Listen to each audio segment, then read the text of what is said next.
नमस्कार, मैं शिव कुमार बॉय स्वागत करता हूं आपका ज्ञान सागर क्लासेस में। जैसा कि आपको विदित है, अपने यूनिट नंबर 6 एनिमल हस्बेंड्री के तहत अपना टॉपिक चल रहा था जंतुओं में जनन। तो जंतुओं में जनन की अपने एक क्लास अपने कंप्लीट कर ली है। आज अपने क्लास नंबर 2 पढ़ेंगे। तो चलते हैं, अपने टॉपिक स्टार्ट करेंगे जंतुओं में जनन। तो अपने पढ़ा था कि जनन तंत्र क्या होता है। मैंने आपको बताया था कि जनन तंत्र जो है जनन अंगों से मिलकर बना होता है। फिर अपने बात की, लास्ट क्लास की बात कर रहा हूं मैं, रिप्रोडक्टिव ऑर्गन की। तो जनन अंग का मतलब होता है कि जनन प्रक्रिया में भाग लेने वाले अंगों को क्या कहते हैं? जनन अंग कहते हैं। और जनन तंत्र के प्रकार कितने होते हैं? तो जनन तंत्र के दो प्रकार होते हैं। जनन तंत्र के कितने प्रकार होते हैं? दो प्रकार होते हैं। एक तो होता है नर जनन तंत्र, दूसरा होता है मादा जनन तंत्र। तो सबसे पहले अपने बात करेंगे मेल रिप्रोडक्टिव सिस्टम की, और उसके बाद अपने बात करेंगे फीमेल रिप्रोडक्टिव सिस्टम की। तो सबसे पहले अपने जानने का प्रयास करेंगे कि कोई भी जनन अंग जो होता है वो दो प्रकार का होता है, प्राथमिक जनन अंग और द्वितीयक जनन अंग। तो सबसे पहले अपने बात करेंगे नर जनन तंत्र की। तो हेडिंग लगाइए आप,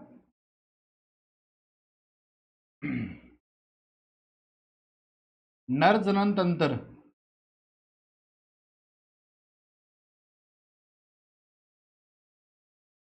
नर जनन तंत्र जिसको कहा जाता है मेल रिप्रोडक्टिव सिस्टम।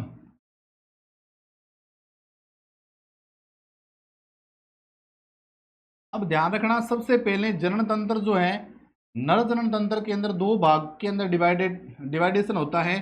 एक तो बेटा इसके अंदर आता है प्राथमिक जनन अंग, एक तो इसमें आता है प्राथमिक जनन अंग,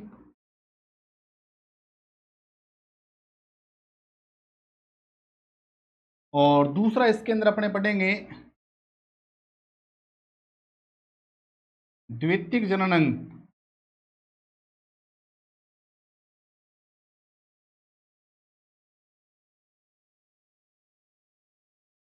तो ये चीज अपने को थोड़ी ध्यान रखनी है कि प्राथमिक जनन अंग और द्वितीयक जनन अंग। अब प्राथमिक जनन अंग का मतलब क्या होता है? Primary reproductive organ, primary reproductive organ. और इसको कहा जाता है सेकेंडरी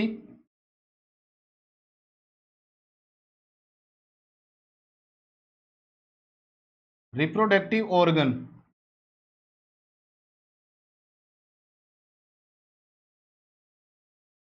तो सबसे पहले अपने जानने का प्रयास करेंगे कि प्राथमिक जनन अंग क्या होता है। प्राथमिक जनन अंग का मतलब क्या होता है कि ऐसे जनन अंग जिनके द्वारा लिंग हार्मोन, देखो प्राथमिक जनन अंग का मतलब क्या होता है? ऐसा मतलब ऐसे अंग जिनके द्वारा लिंग हार्मोन व युग्मकों का निर्माण होता है, उनको अपने क्या कहते हैं? प्राथमिक जनन अंग कहते हैं।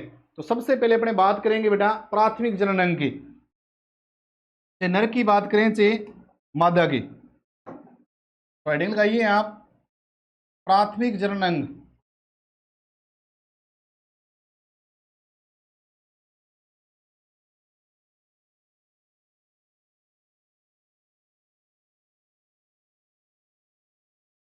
तो इसके अंदर आप क्या परिभाषा लिखेंगे?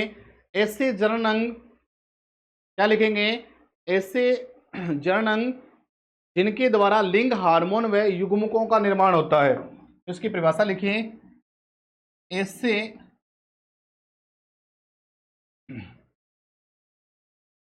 जनन अंग जिनके द्वारा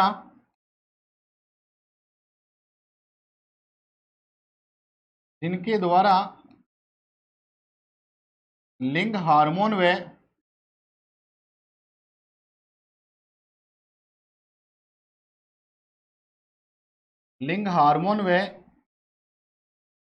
युग्मकों का निर्माण होता है, युग्मकों का निर्माण होता है,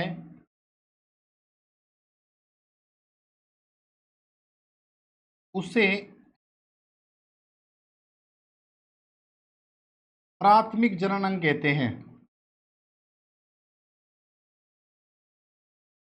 उसे प्राथमिक जनन अंग कहते हैं। मतलब ऐसे जनन अंग जिनके द्वारा लिंग हार्मोन व युग्मकों का निर्माण होता है, उसे प्राथमिक जनन अंग कहते हैं बेटा, ध्यान रखेंगे आप। प्राथमिक जननांग का मतलब क्या होता है, आपको दो ही चीजें ध्यान रखनी है बेटा। एक तो सेक्स हार्मोन को, मतलब लिंग हार्मोन को प्रोड्यूस करे, और दूसरा क्या करे, गैमेट्स का निर्माण करे बेटा। उनको क्या कहते हैं, प्राथमिक जननांग कहते हैं।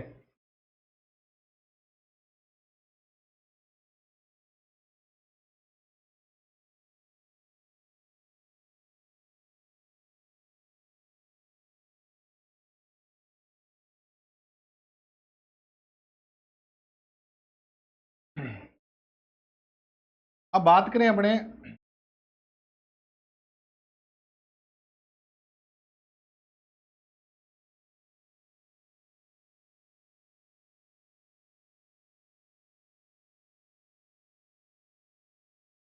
नर में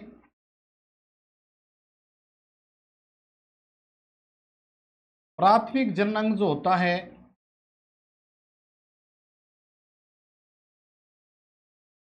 वो कौन सा होता है, वो होता है बेटा वृषण।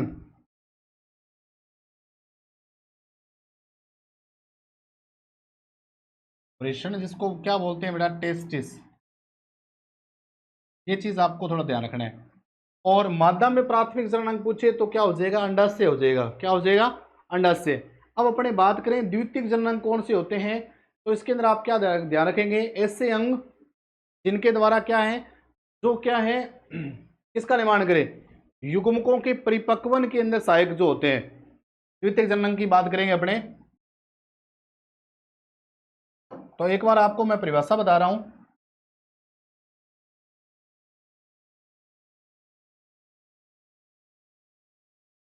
द्वितीयक जननांग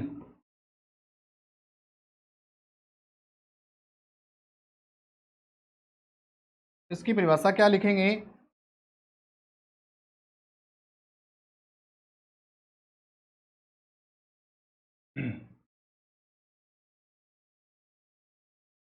ऐसे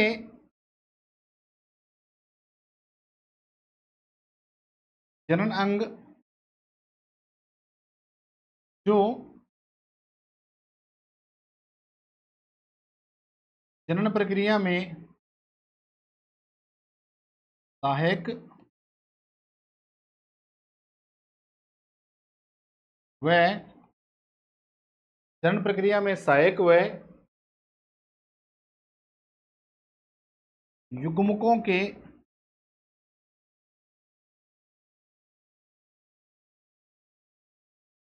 परिपक्वन के लिए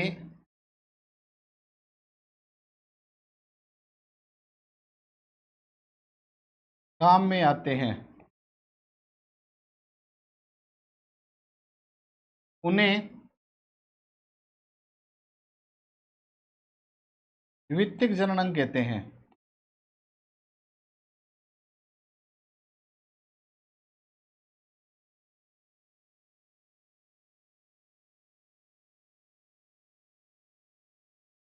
उन्हें क्या कहते हैं बेटा, द्वितीयक जननांग कहते हैं।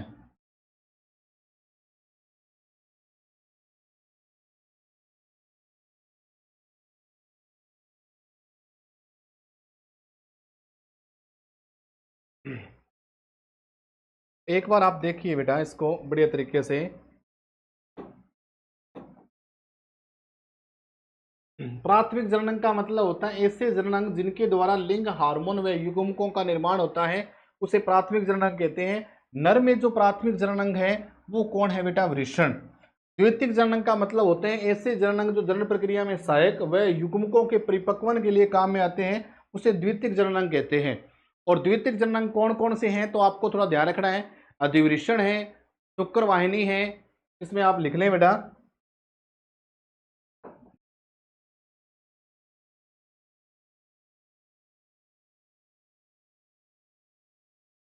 द्वितीयक जनन अंग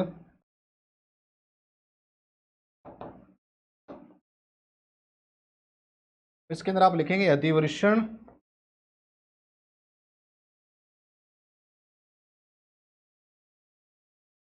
शुक्रवाहिनी,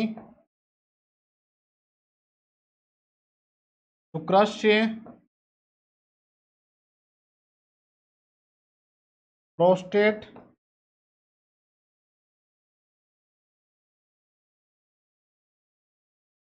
सिसन आदि, ये सारे कौन से है बेटा? द्वितीयक जननांग है। तो ये चीज आपको थोड़ी ध्यान रखनी है। तो सबसे पहले अपने बात करेंगे नर जननांग की, और नर जननांग के अंदर अपने बात किसकी करेंगे बेटा? प्राथमिक जननांग की बात करेंगे। तो हेडिंग लगाइए आप।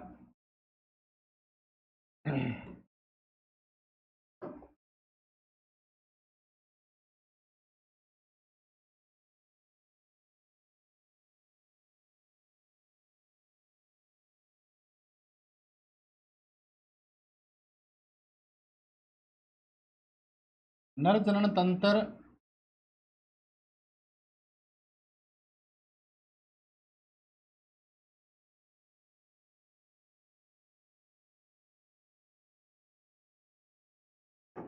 नर जनन तंत्र के अंदर बात करेंगे अपने प्राथमिक जननांग की।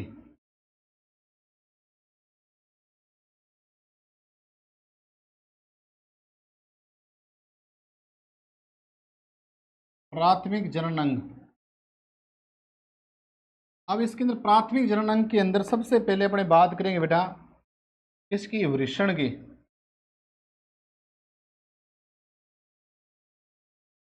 इसकी बात करेंगे वृषण की, यानी टेस्टिस की।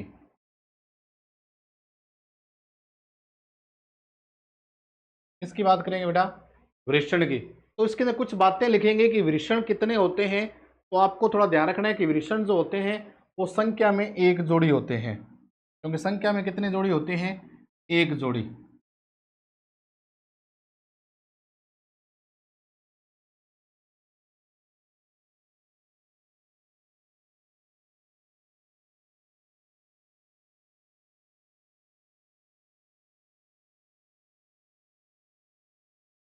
तो ध्यान रखेंगे वृषण जो होते हैं वो संख्या में कितने जोड़ी होते हैं? एक जोड़ी, अर्थात दो होते हैं।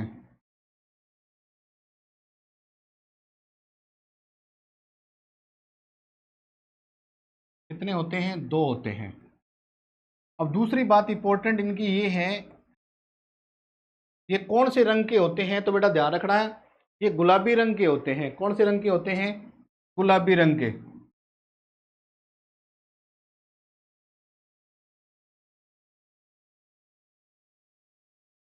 कौन से रंग के होते हैं? तो बेटा ध्यान रखना है गुलाबी रंग के।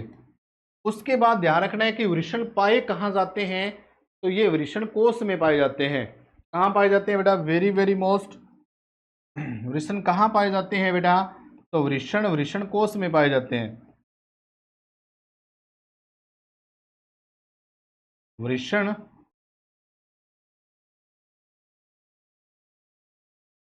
वृषण कोष में पाए जाते हैं, जिसको स्क्रोटम कहते हैं। वृषण वृषण कोष में पाए जाते हैं। वृषण कहाँ पाए जाते हैं बेटा? वृषण कोष में पाए जाते हैं।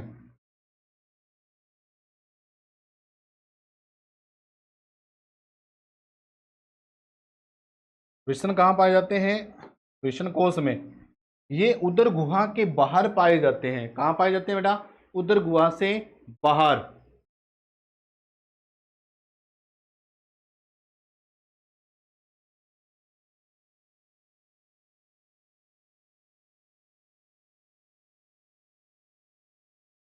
उदर गुहा से बाहर पाए जाते हैं।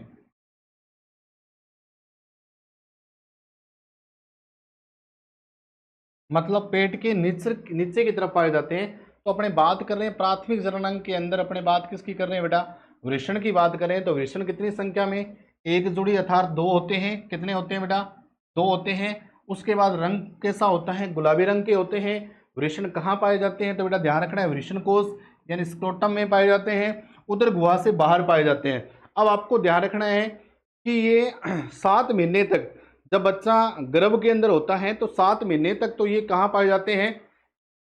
5 से 7 महीने तक तो ये पाए जाते हैं उदर गुहा के अंदर, मतलब पेट के अंदर ही पाए जाते हैं। लेकिन 7वें महीने के बाद क्या है? ये उदर गुहा से बाहर नीचे की तरफ एक नाल होती है, उसके माध्यम से नीचे की तरफ उतर जाते हैं। अब प्रश्न ये बनता है कि वृषण उदर गुहा में क्यों नहीं पाए जाते? मतलब जो वृषण जो होता है मानव के अंदर, जो वृषण जो है, जो गोलाकार जो स्ट्रक्चर है, वो वृषण जो पाए जाते हैं उदर गुहा से बाहर क्यों पाए जाते हैं, इसका क्या कारण है। तो आपको इसमें ध्यान रखना है कि उदर गुहा से बाहर इसलिए पाए जाते हैं क्योंकि शरीर के अंदर का जो ताप होता है, क्योंकि शरीर के अंदर का जो ताप होता है वो क्या है, अत्यधिक होता है। क्या होता है, शरीर के अंदर का जो ताप होता है वो अत्यधिक होता है, जो शुक्राणु निर्माण के लिए पर्याप्त नहीं होता। इसीलिए अगर शुक्राणु अगर उदर गुहा के अंदर ही रहेंगे, सुनिए मेरी बात को, अगर शुक्राणु अगर वृषण, क्योंकि वृषण से क्या बनेगा बेटा, शुक्राणु का निर्माण होगा ना। अगर वृषण उदर गुहा के अंदर ही रहेंगे तो अंदर का जो तापमान है वो शरीर के तापमान से अधिक है, तो शुक्राणु क्या हो जाएंगे, क्योंकि वृषण से शुक्राणु का निर्माण होगा और शुक्राणु उस ताप पर क्या हो जाएंगे, नष्ट हो जाएंगे। इसका मतलब वो व्यक्ति कभी संतान उत्पन्न कर ही नहीं सकता, क्योंकि उसमें शुक्राणु बनेंगे नहीं। तो बात समझ में आएगी नहीं। तो ये चीज ध्यान रखनी है कि इसलिए जो वृषण जो पाए जाते हैं बेटा, वो उदर गुहा से बाहर या नीचे की तरफ पाए जाते हैं। कारण यही होता है, क्योंकि नीचे की तरफ पाए जाने का कारण यही होता है क्योंकि शरीर के अंदर का जो तापमान होता है, क्योंकि हमारे शरीर का जो तापमान होता है बेटा, वो होता है 37 डिग्री सेल्सियस होता है। अब इससे शरीर का तापमान क्या होता है, ज्यादा होता है। और उदर गुहा से नीचे की तरफ जब पाए जाते हैं वृषण, तो हमारे शरीर का जो टेम्परेचर जो होता है उससे तापमान 2 या 3 डिग्री सेल्सियस कम हो जाता है, जो शुक्राणु के निर्माण के लिए क्या होता है, उपयुक्त होता है। तो ये भी क्वेश्चन बहुत अच्छा बनता है कि मतलब जो वृषण जो पाए जाते हैं वो उदर गुहा में ही क्यों पाए जाते हैं, सॉरी उदर गुहा से बाहर क्यों पाए जाते हैं। तो ये चीज अपने लिखेंगे। यहां तक बात समझ में आई।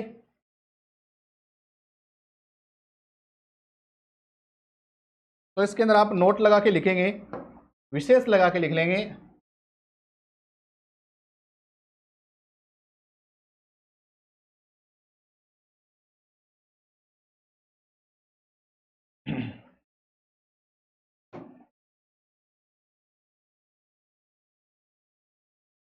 वृषण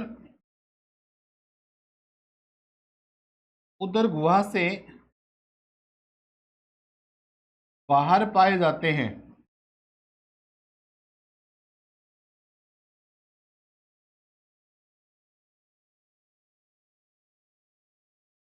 क्योंकि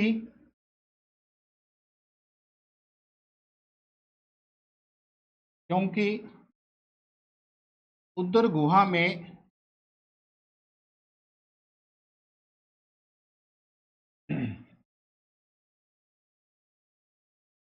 तापमान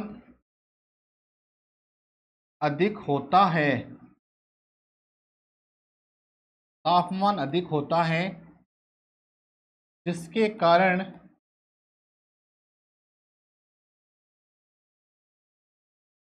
जिसके कारण उस तापमान पर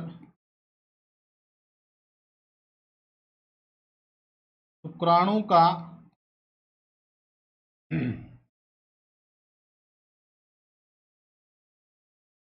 जीवित रहना असंभव होता है।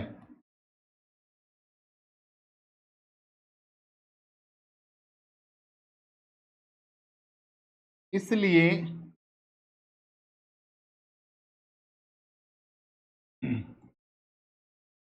शुक्राणु के निर्माण के लिए ही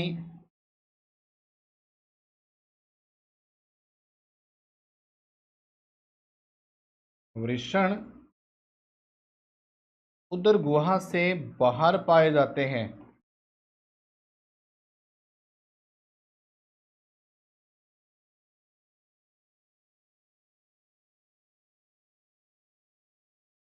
क्योंकि यहाँ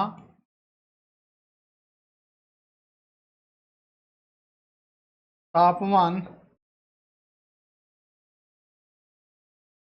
शरीर के तापमान से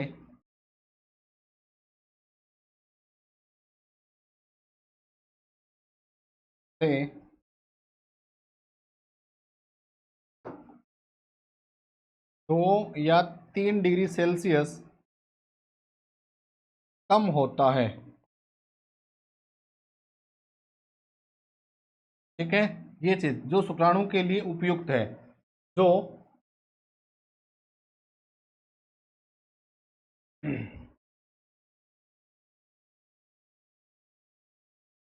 शुक्राणु निर्माण के लिए उपयुक्त है। ये चीज़ बेटा आप थोड़ी ध्यान रखेंगे। एक बार फिर बता दूं, मैंने ये बताया कि वृषण उदर गुहा से बाहर पाए जाते हैं, क्योंकि 5 से 7 महीने तो उदर गुहा के अंदर पाए जाते हैं और 7वें महीने में उदर गुहा से ये नीचे की तरफ निकल जाते हैं। कारण ये मैंने बता दिया कि वृषण उदर गुहा से बाहर पाए जाते हैं, क्योंकि उदर गुहा में तापमान अधिक होता है, जिसके कारण उस तापमान पर उस तापमान पर शुक्राणु का जीवित रहना असंभव होता है। इसलिए शुक्राणु के निर्माण के लिए वृषण उदर गुहा से बाहर पाए जाते हैं, क्योंकि यहाँ तापमान शरीर के तापमान से 2 से 3 डिग्री सेल्सियस कम होता है, जो शुक्राणु निर्माण के लिए उपयुक्त है। तो ये चीज़ बेटा आप थोड़ी ध्यान रखेंगे। यहाँ तक बात समझ में आएगी नहीं है ये आपको? ये बात थोड़ी ध्यान है आप रखेंगे। ये ये बात समझ में आ गई क्या? और इसका जो वजन जो होता है वो वजन भी थोड़ा ध्यान रखेंगे। चलें आगे, इसको आप एक बार नोट कर लीजिए बेटा। चलें आगे। देखो अपने मानव के और लेकर अपने बात कर रहे हैं। इसका वजन जो होता है बेटा कितना होता है बेटा? 10 से 15 ग्राम।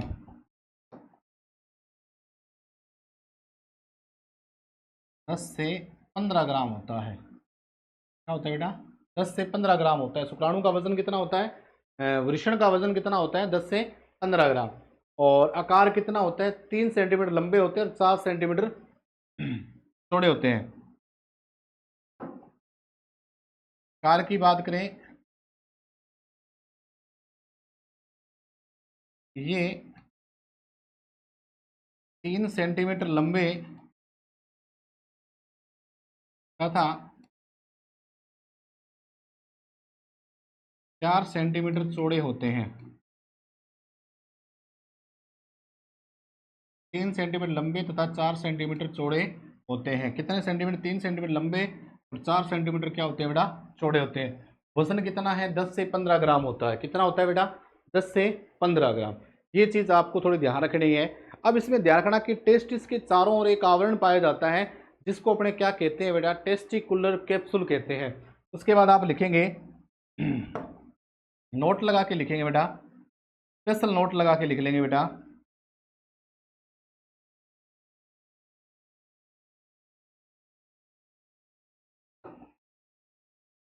वृषण के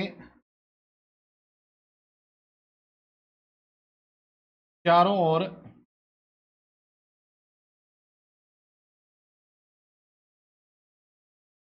एक सुरक्षात्मक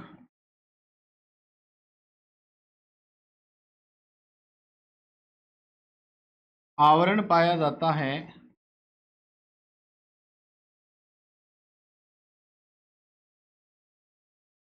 जिसे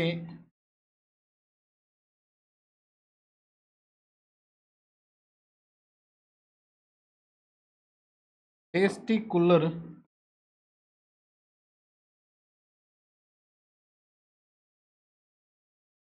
टेस्टिकुलर कैप्सूल कहते हैं बेटा। ये चीज़ आप थोड़ी ध्यान रखेंगे। वजन कितना होता है? 10 से 15 ग्राम होता है बेटा। आकार ये 3 सेंटीमीटर लंबे होते हैं और 4 सेंटीमीटर चौड़े होते हैं। वृषण के चारों ओर एक सुरक्षात्मक आवरण, प्रोटेक्टिव लेयर पाई जाती है, जिसको क्या कहते हैं बेटा? टेस्टिकुलर कैप्सूल कहते हैं। क्या कहते हैं बेटा? टेस्टिकुलर कैप्सूल कहते हैं।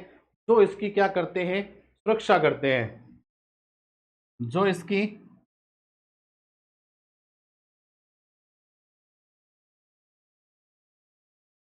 सुरक्षा करते हैं। किसकी बेटा? वृषण की सुरक्षा करेंगे, है ना? क्योंकि टेस्टिस में फाइबर और कनेक्टिव टिश्यू के कारण ये खोखली संरचना होती है। क्योंकि क्योंकि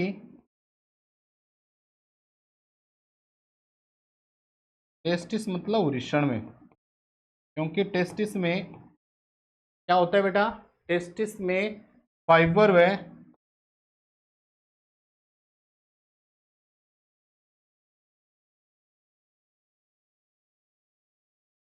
फाइबर व कनेक्टिव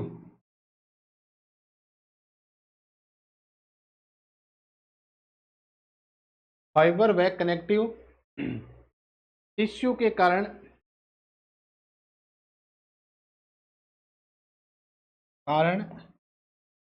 एक खोखली संरचना होती है।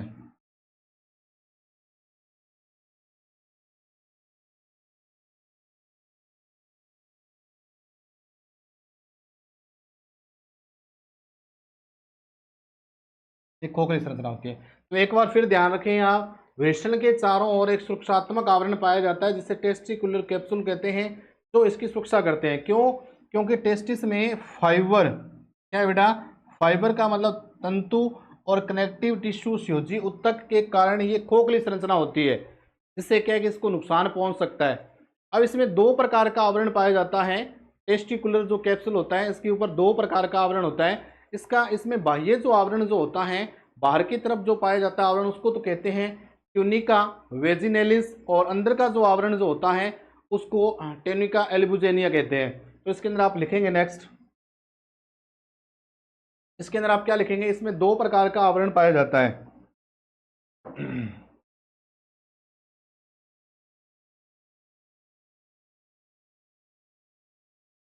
ऐसे लिखेंगे, टेस्टिकुलर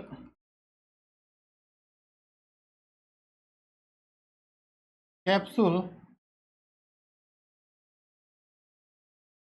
या ऐसे लिखो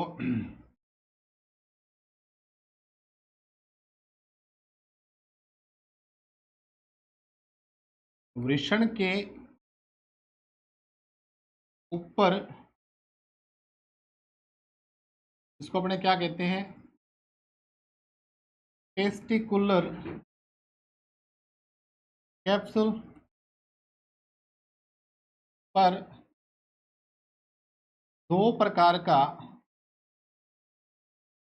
आवरण पाया जाता है।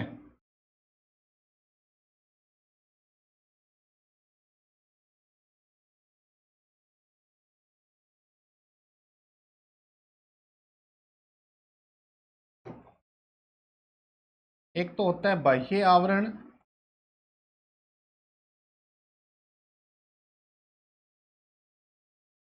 और दूसरा होता है बेटा अंदर का जो आवरण जो होता है।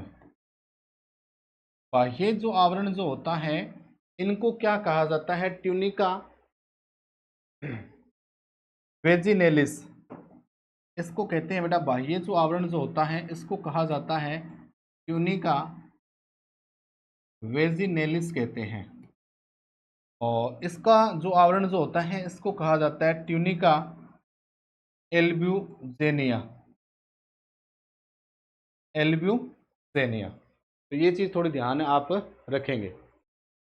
इसका मतलब ये है कि आप ये कह सकते हो बेटा, क्या कह सकते हो कि ट्यूनिका वेजिनेलिस और प्लस ट्यूनिका एल्ब्यूजेनिया, इन दोनों से मिलकर क्या बना होता है, इन दोनों से मिलकर बना होता है टेस्टिकुलर कैप्सूल, टेस्टिकुलर कैप्सूल। तो ये चीज़ थोड़ी ध्यान रखनी है बेटा, वृषण के चारों ओर का आवरण किस प्रकार का होता है, तो ये चीज़ आप थोड़ी ध्यान रखेंगे। इस बात को आप समझ गए। चलें आगे, इसको आप अच्छी तरीके से नोट कर लें एक बार।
इस प्रकार का आवरण है वृषण, एक गोलाकार स्ट्रक्चर है, आपको पता है।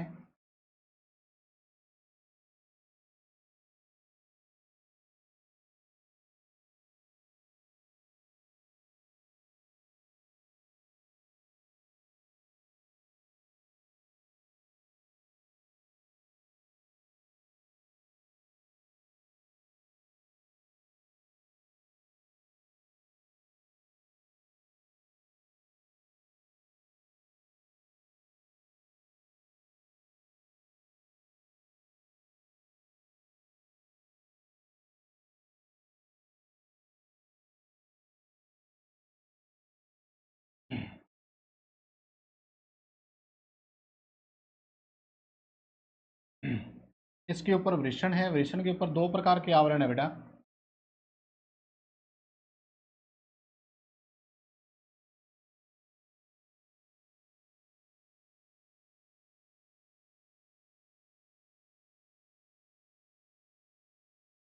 ठीक है, ये एक प्रकार, ये क्या है, वृषण है। अब इसके अंदर मैंने आपको बताया था कि वृषण के जो बाहर का जो आवरण जो होता है, ये बाहर का जो आवरण है इसको कहा जाता है ट्यूनिका वेलिजेनिस। क्या कहते हैं बेटा, वेलिजेनिस। और ये अंदर का जो आवरण है इसको कहा जाता है ट्यूनिका एल्ब्यूजेनिया, ट्यूनिका एल्ब्यूजेनिया। ठीक है, और इन दोनों से, क्योंकि ट्यूनिका एल्ब्यूजेनिया और ट्यूनिका वेल वेलिजेनिस, इन दोनों से मिलकर बना जो है ये एक प्रकार का सूक्ष्म आवरण बना है, जिसका नाम बताया था मैंने टेस्टिकुलर, टेस्टिकुलर कैप्सूल बना है। टेस्टिकुलर कैप्सूल जो क्या पाया जाता है, वृषण के ऊपर का जो आवरण जो होता है। ठीक है, अब इसके अंदर आप देखेंगे जब ये बाहर से अंदर की ओर धंसने लगता है तो धंसने के कारण ये छोटे छोटे पिंडकों में क्या हो जाता है, विभाजित हो जाता है। तो ये चीज आप थोड़ी ध्यान रखेंगे। इसके अंदर कुछ बातें आप लिखेंगे।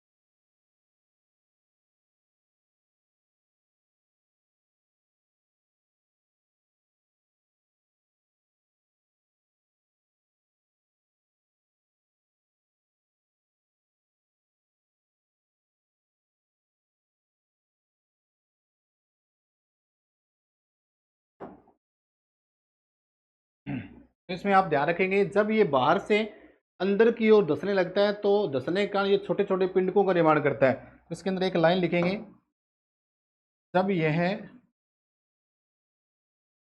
जब यह बाहर से अंदर की ओर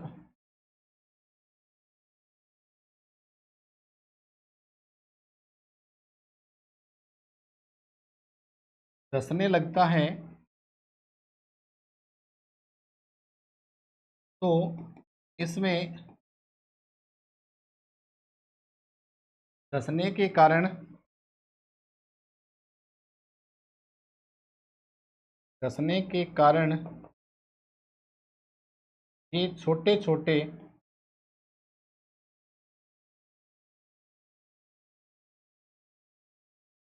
पिंडकों में बंट जाते हैं।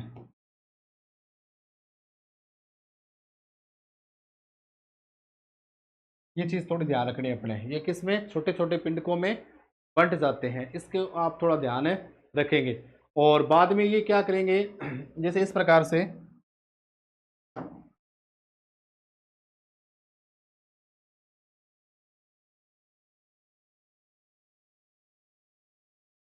इस प्रकार से छोटे छोटे पिंडकों में क्या है, ये बंट जाते हैं। ठीक है, उसके बाद आप थोड़ा ध्यान रखेंगे कि इनके बीच के अंदर एक संरचना पाई जाती है जिसको अपने क्या कहते हैं, इसके बीच के अंदर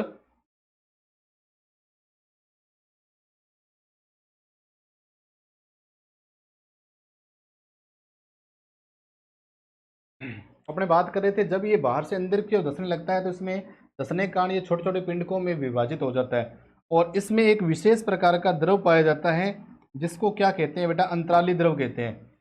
इसमें एक विशेष प्रकार का लिक्विड पाया जाता है, ध्यान रखना। इसमें क्या पाया जाता है, एक विशेष प्रकार का लिक्विड पाया जाता है जिसको क्या कहते हैं, अंतराली द्रव। क्या कहते हैं, अंतराली द्रव। और अंतराली द्रव, इसके मध्य एक कोशिका पाई जाती है जिसका नाम क्या है, अंतराली कोशिका। इस अंतराली द्रव के अंदर एक कोशिका पाई जाती है जिसका नाम है बेटा अंतराली कोशिका।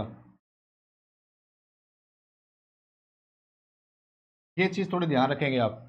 इसके मध्य में देखो, जब ये बाहर से अंदर की ओर धंसने लगता है तो इसमें धंसने का छोटे छोटे पिंडकों में विभाजित हो जाता है। उसके बाद इसके अंदर एक विशेष प्रकार का लिक्विड पाया जाता है जिसको अंतराली द्रव कहते हैं और इस अंतराली द्रव के अंदर जो कोशिका पाई जाती है उसको अंतराली कोशिका कहते हैं। और अंतराली कोशिका से ही एक हार्मोन निकलता है जिसको एंड्रोजन हार्मोन कहते हैं।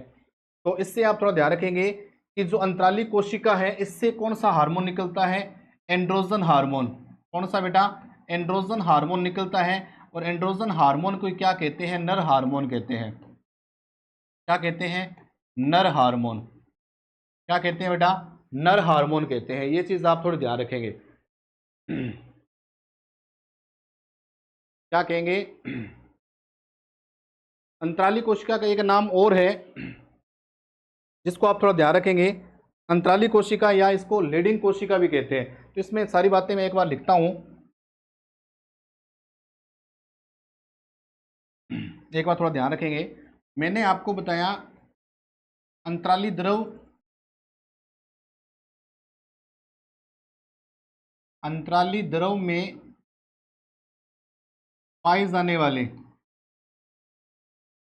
अंतराली द्रव में पाई जाने वाली, अंतराली द्रव में पाई जाने वाली कोशिका को ध्यान रखेंगे बेटा, क्या कहेंगे, कोशिका को अंतराली कोशिका, अंतराली कोशिका भी बोल सकते हैं या इसका नाम है बेटा लीडिंग कोशिका।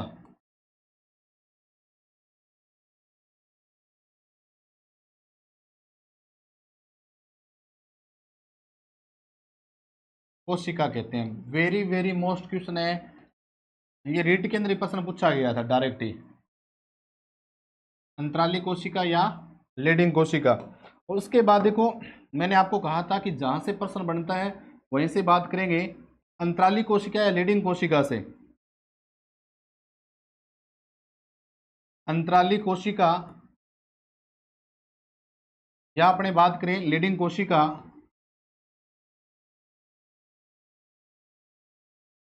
कोशिका से ही एंड्रोजन हार्मोन निकलता है, एंड्रोजन हार्मोन निकलता है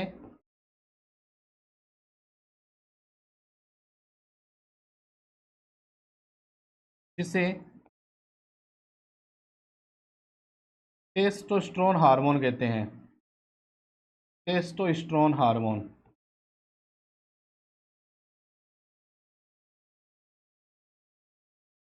और ये चीज़ आपको थोड़ा ध्यान रखना है कि टेस्टोस्टेरोन को ही एंड्रोजन हार्मोन कहते हैं। और टेस्टोस्टेरोन जो हार्मोन जो है, टेस्टोस्टेरोन हार्मोन जो है वो कौन सी सेल्स के द्वारा स्रावित हो रहा है, लीडिंग कोशिका के द्वारा। इसी को कहा जाता है नर हार्मोन या पुरुष हार्मोन। क्योंकि लड़कों के अंदर जितने भी परिवर्तन जो आते हैं, ध्यान रखेंगे, नर हार्मोन या टेस्टोस्टेरोन हार्मोन होता है।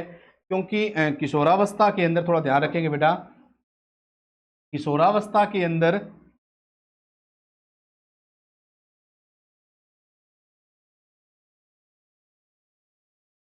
मतलब 13 से 19 वर्ष के अंदर लड़के में जितने भी परिवर्तन जो आते हैं, परिवर्तनों के लिए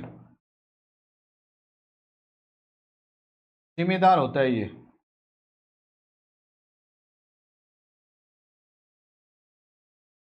दाढ़ी मूछ आना, बालों का उगना, लड़के का लड़की की तरफ आकर्षण, जितने भी जो परिवर्तन जो आते हैं बेटा वो इसी हार्मोन की वजह से आते हैं। लड़कियों में जो परिवर्तन आते हैं वो एस्ट्रोजन हार्मोन की वजह से आते हैं। तो ये चीज़ आपको थोड़ी ध्यान है रखनी है बेटा, ठीक है। इतनी बात समझ में आ गई बेटा कि आपको ध्यान रखना है कि एंड्रोजन हार्मोन या टेस्टोस्टेरोन हार्मोन अंतराली कोशिका यानी जिसको लीडिंग कोशिका कहते हैं उसी से स्रावित होता है, और उसके द्वारा स्रावित हार्मोन है उसको टेस्टोस्टेरोन हार्मोन, जिसको नर हार्मोन या पुरुष हार्मोन भी कहते हैं। उसके बाद आपको थोड़ा ध्यान रखना है, क्या ध्यान रखना है कि गौण लैंगिक, नर में जो गौण लैंगिक लक्षण है, नर के अंदर जितने भी परिवर्तन आते हैं वो इसी के कारण आते हैं। फिर आपको ध्यान रखना है कि इसी के अंदर मतलब जो अंतराली कोशिका है इसी के अंदर बड़ी बड़ी कोशिकाएं पाई जाती है, ध्यान रखेंगे। इसी के अंदर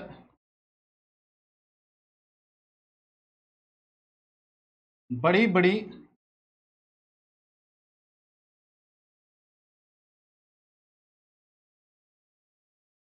कोशिकाएं पाई जाती हैं, जिसे सर्टोली कोशिका कहते हैं।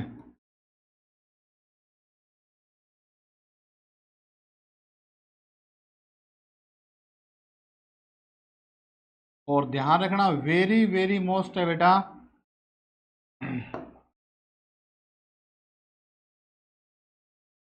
शुक्राणु को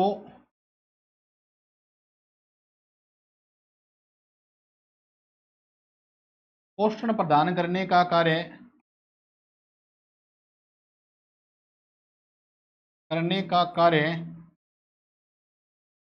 सर्टोली कोशिका का होता है। कौन सी कोशिका का बेटा? सर्टोली कोशिका का होता है।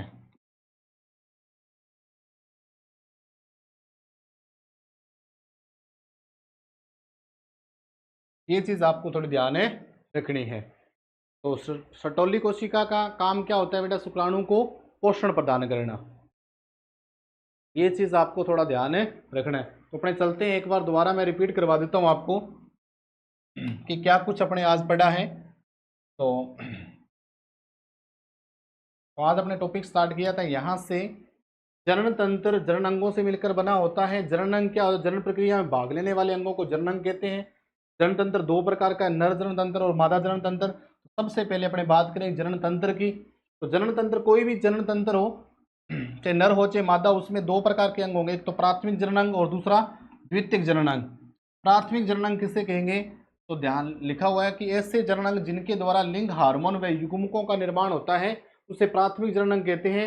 नर में प्राथमिक जनन अंग जो है बेटा वो ध्यान रखना है वृषण है, और मादा में प्राथमिक जनन अंग है जो अंडाशय है। उसके बाद द्वितीयक जनन अंग, ऐसे जनन अंग जो जनन प्रक्रिया में सहायक व युग्मकों के परिपक्वन के लिए काम में आते हैं उन्हें द्वितीयक जनन अंग कहते हैं। द्वितीयक जनन अंग अधिवर्षण, शुक्रवाहिनी, शुक्राशय, प्रोस्टेट और शिशन आदि। उसके बाद अपने बात की नर जनन तंत्र की। तो प्राथमिक जनन अंग अपने पढ़ रहे हैं सबसे पहले वृषण की। एक जोड़ी अथवा दो होते हैं, गुलाबी रंग के होते हैं। वृषण वृषण कोष में या स्क्रोटम में पाए जाते हैं, उदर गुहा से बाहर पाए जाते हैं। उसके बाद अपने बात क्या की कि वृषण उदर गुहा से बाहर पाए जाते हैं क्योंकि उदर गुहा में तापमान अधिक होता है, जिसके कारण उस तापमान पर शुक्राणु का जीवित रहना असंभव होता है। इसलिए शुक्राणु के निर्माण के लिए वृषण उदर गुहा से बाहर पाए जाते हैं, क्योंकि यहाँ तापमान शरीर के तापमान से 2 से 3 डिग्री सेल्सियस कम होता है, जो शुक्राणु निर्माण के लिए क्या है बेटा? उपयुक्त है। इसकी चर्चा अपने कर चुके हैं बेटा। फिर वजन कितना होता है? 10 से 15 ग्राम होता है। आकार ये 3 सेंटीमीटर लंबे और 4 सेंटीमीटर चौड़े यानी मोटे होते हैं बेटा। उसके बाद वृषण के चारों ओर एक सुरक्षात्मक आवरण पाया जाता है जिसे टेस्टिकुलर कैप्सूल कहते हैं, जो इसकी सुरक्षा करते हैं। टेस्टिस में फाइबर व कनेक्टिव टिश्यू के कारण ये बहुत ही खोखली संरचना है। उसके बाद ध्यान रखना है कि वृषण के ऊपर टेस्टिकुलर जो कैप्सूल पर दो प्रकार का आवरण पाया जाता है, एक तो बाह्य और दूसरा अंदर का। बाह्य जो आवरण है उसको कहा जाता है ट्यूनिका वेजिनेलिस, और अंदर का जो आवरण है इसको कहा जाता है ट्यूनिका एल्बुजेनिया। ये दोनों ही क्या मिलकर क्या बनाती है, ट्यूनिका वेलिजेनिस और वेजिनेलिस और ट्यूनिका एल्बुजेनिया दोनों ही टेस्टिकुलर कैप्सूल बनाती है। उसके बाद अपने बात की कि टेस्टिकुलर कैप्सूल जो है दो प्रकार के आवरण से बना है। जब ये बाहर से अंदर की ओर धंसने लगता है इसमें छोटे छोटे पिंडकों का निर्माण होता है, और इसके अंदर एक द्रव्य पाया जाता है जिसको अंतराली द्रव कहते हैं। अंतराली द्रव में कोशिका पाई जाती है जिसको अंतराली कोशिका या लीडिंग कोशिका कहते हैं। अंतराली कोशिका या लीडिंग कोशिका के द्वारा एंड्रोजन हार्मोन या जिसे टेस्टोस्टेरोन हार्मोन कहते हैं स्रावित होता है, और टेस्टोस्टेरोन हार्मोन जिसे नर हार्मोन या पुरुष हार्मोन कहते हैं। और किशोरावस्था में लड़के के अंदर जितने परिवर्तन आते हैं 13 से 19 वर्ष के अंदर, उनके लिए जो जिम्मेदार होता है वो टेस्टोस्टेरोन हार्मोन होता है। इसी के अंदर बड़ी बड़ी कोशिकाएं पाई जाती है जिसे सर्टोली कोशिका कहते हैं, और इसका काम होता है शुक्राणु को पोषण प्रदान करने का। जो शुक्राणु को जो भोजन देता है, भोजन प्रदान करने का जो काम होता है बेटा, वो किसका होता है, सर्टोली कोशिका का। तो आशा करता हूँ कि आपको जो ये मैटर पढ़ाया जा रहा है, जो आपको पढ़ाया जा रहा है वो आपको समझ में आ रहा होगा। तो आज के लिए बस इतना ही। जय हिंद, जय भारत।